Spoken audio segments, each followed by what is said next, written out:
Our top story this hour, lots of finger pointing going on Capitol Hill as lawmakers grill the special counsel who investigated President Biden's handling of classified documents. Robert Hur sitting before top members of Congress defending his decision not to charge our commander-in-chief. The special counsel also doubling down on his characterization of Biden's mental acuity, saying his assessment about the relevance of the president's memory was necessary and accurate and fair. Most importantly, what I wrote is what I believe the evidence shows and what I expect jurors would perceive and believe. I did not sanitize my explanation, nor did I disparage the president unfairly. I explained to the Attorney General my decision and the reasons for it. That's what I was required to do. I took the same approach when I compared the evidence regarding President Biden to the department's allegations against former President Trump. We have team coverage. Leading us off, senior reporter Catherine Falders. She's on the Hill. Also, our political director, Rick Klein, and legal contributor Brian Buckmeyer add to the conversation here. So, Catherine, let's just talk about key takeaways you think we've gained so far. Well, look, I think one of the big overarching headlines here is that, of course, while Special Counsel Hur says that the report didn't exonerate President Biden, he also stood by his decision not to charge him. Of course, one of the main focuses of here has also been the memory issues. You saw both sides playing compilations of whether it be former President Trump or President Biden appearing not to remember certain instances. It's turned into a little bit of a campaign rhetoric inside the hearing room. I think another big takeaway, and I think we're going to hear more, at least from the Department of Justice, perhaps, or the White House, at least questions will be asked of them, are not just the transcripts that were released. The specific one, of course, President Biden released this morning, but are we going to get that audio? The special counsel was specifically asked if he had any objections. That he said he didn't want to weigh in. He's a former employee, but also said that the audio recordings of President Biden, of others that he interviewed in his probe, it contributed to the conclusions that he made ultimately in the report. I think that's obviously going to become a big talking point, at least for Republicans going forward. Kira, as you noted, Democrats are trying to make this about former President Donald Trump and discuss the differences there. Obviously, there are many. At one point, making Special Counsel Hur read from his report specifically those differences. Again, we'll hear more from Democrats about that as well. So, Rick, Hur didn't just fend off attacks from Republican lawmakers, but also from Democrats. Let's take a listen to this one moment.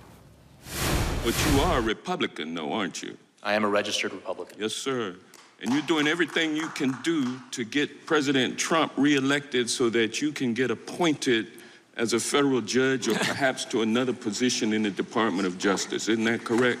Congressman, I have no such aspirations, I can assure you, and I can tell you that partisan politics had no place whatsoever in my work.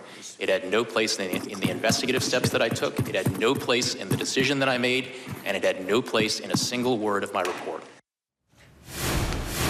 Rick, your thoughts and what your sources are telling you.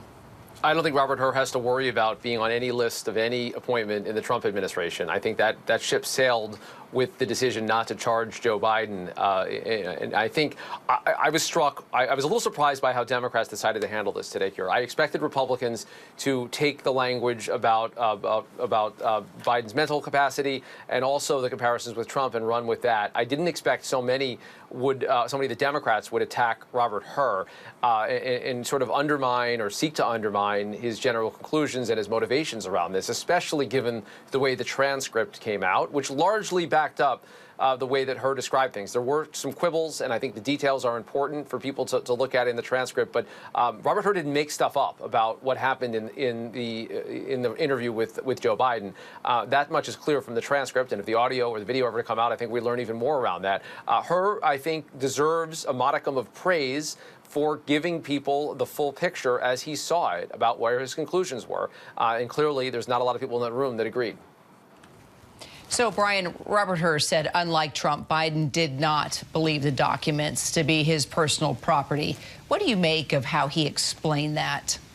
Well, if we're thinking about it from a prosecutorial standpoint, you're looking at only one charge to compare between the two men, because don't forget, where Donald Trump has the conspiracy to obstruct, the altering and destruction of documents, the false statements, that is separate and apart from what Biden was accused of. And those two comparisons between these two men, you're only looking at the willful retention and removal of these documents. And knowledge goes a long way, because in that charge, you need to show that they knowingly removed those items and intentionally retained. And so if you're talking from a standpoint of Donald Trump, where he says, I knew I had these documents. I believed I had the right to retain them. I believed I could take them. And for President Biden saying, you know what, I didn't know I had these, but come in and check, it shows that there's a less consciousness of guilt on President Biden's stance than that of the former President Donald Trump.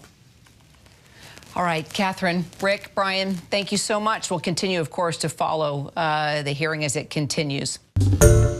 Hi, everyone. George Stephanopoulos here. Thanks for checking out the ABC News YouTube channel. If you'd like to get more videos, show highlights, and watch live event coverage, click on the right over here to subscribe to our channel. And don't forget to download the ABC News app for breaking news alerts. Thanks for watching.